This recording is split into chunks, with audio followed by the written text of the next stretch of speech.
लोगोआवहाय थार गारियाव बोफानानै दंफां सिखावनि गारि थार गारियाव बोफानानै बे अरन एनजिअनि सासे मेम्बारा बोरै एटाक खालामखो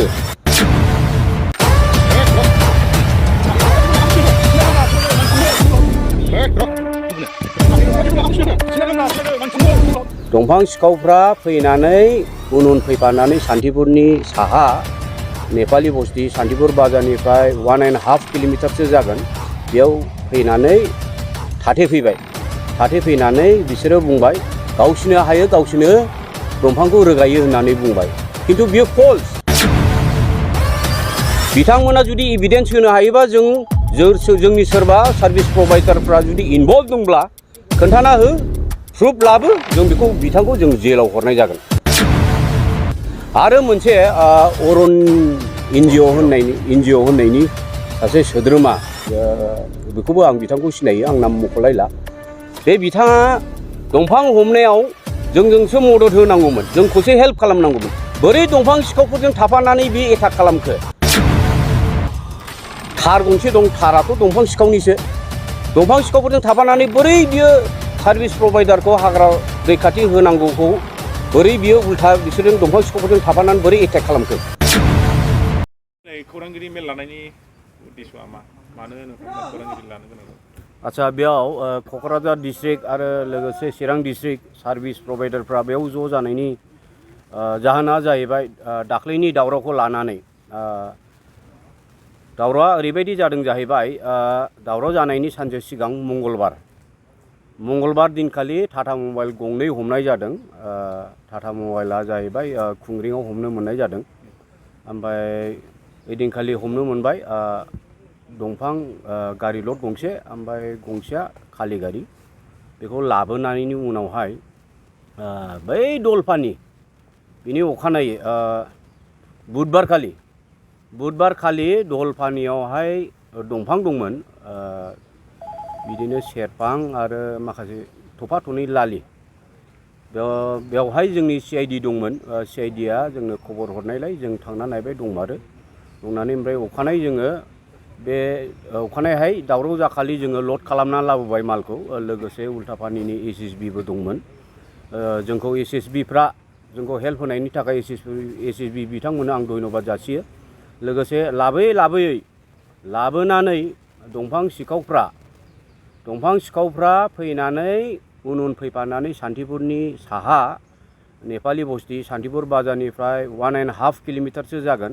बेयाव फैनानै थाथेफैनानै बिसोरो बुंबाय गावसिनो हायो गावसिनो दंफांखौ रोगायो होननानै बुंबाय खिन्थु बियो फल्स बिथांमोना जुदि एभिडेन्स होनो हायोबा जोंनि सोरबा सार्भिस प्रभाइडारफ्रा जुदि इनभल्भ दंब्ला खोन्थाना हो प्रुफ लाबो जों बेखौ बिथांखौ जों जेलाव हरनाय जागोन आरो मोनसे अरन एनजिअ होननायनि सासे सोद्रोमा बेखौबो आं बिथांखौ सिनायो आं नाम मख'लायला बे बिथाङा दंफां हमनायाव जोंसो मदद होनांगौमोन जोंखौसो हेल्प खालामनांगौमोन बोरै दंफां सिखावफोरजों थाफानानै बे एटाक खालामखो थार गंसे दं थाराथ' दंफां सिखावनिसो दंफां सिखावफोरजों थाफानानै बोरै बियो सार्भिस प्रभाइडारखौ हाग्रा रैखाथि होनांगौखौ बोरै बियो उल्था बिसोरजों दंफां सिखावफोरजों थाफानानै बोरै एटाक खालामखो बिथाङालाय आंथ' मिथिया मालानिफ्राय बियो अरन एनजिअनि सोद्रोमा जाखो आं बेखौ मिथिया आरो खिन्थु बिथाङा मा खालामबावबाय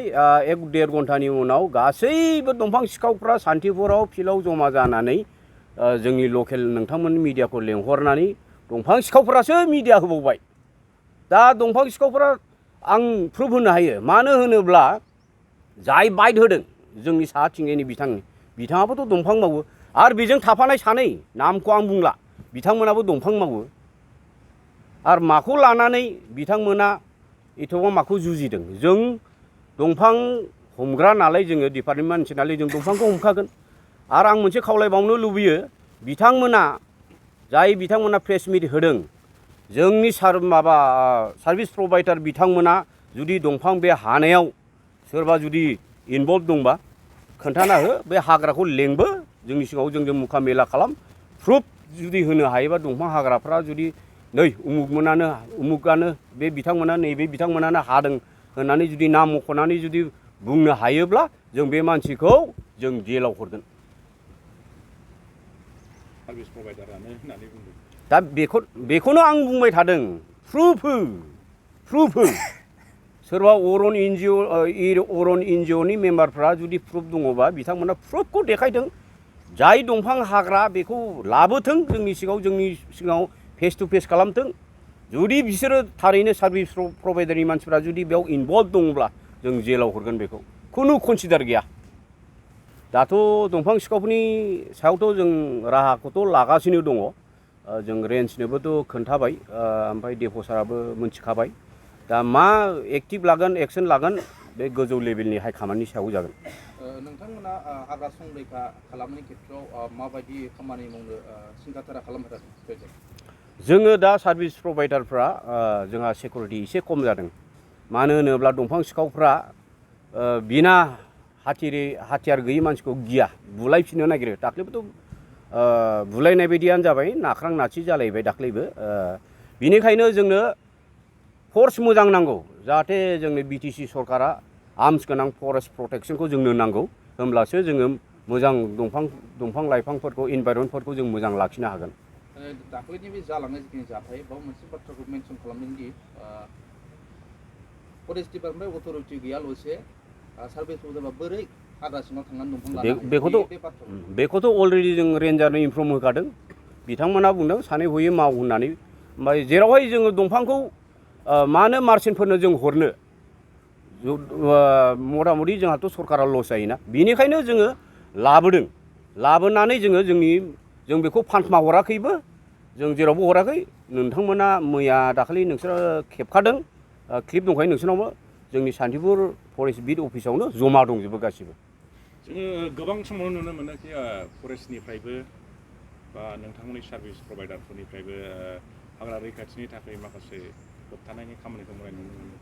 खिन्थु जोङो गोलाव समनिफ्राय नायबा दिनैसिमावहाय बै दंफां सिखावफोर बा दंफां बख'नाय जोङो होबथानायखौ जोङो नुनो मोनाखै बेयाव मा दङ मानि थाखायहाय टटेलि स्टप खालामनो हायाखै टटेलि स्टप खालामनो मानि होनोब्ला जोंहा सार्भिस प्रभाइडारफ्रा अनेक खम जोंनि रुनिकाटा रेन्जनि आन्डाराव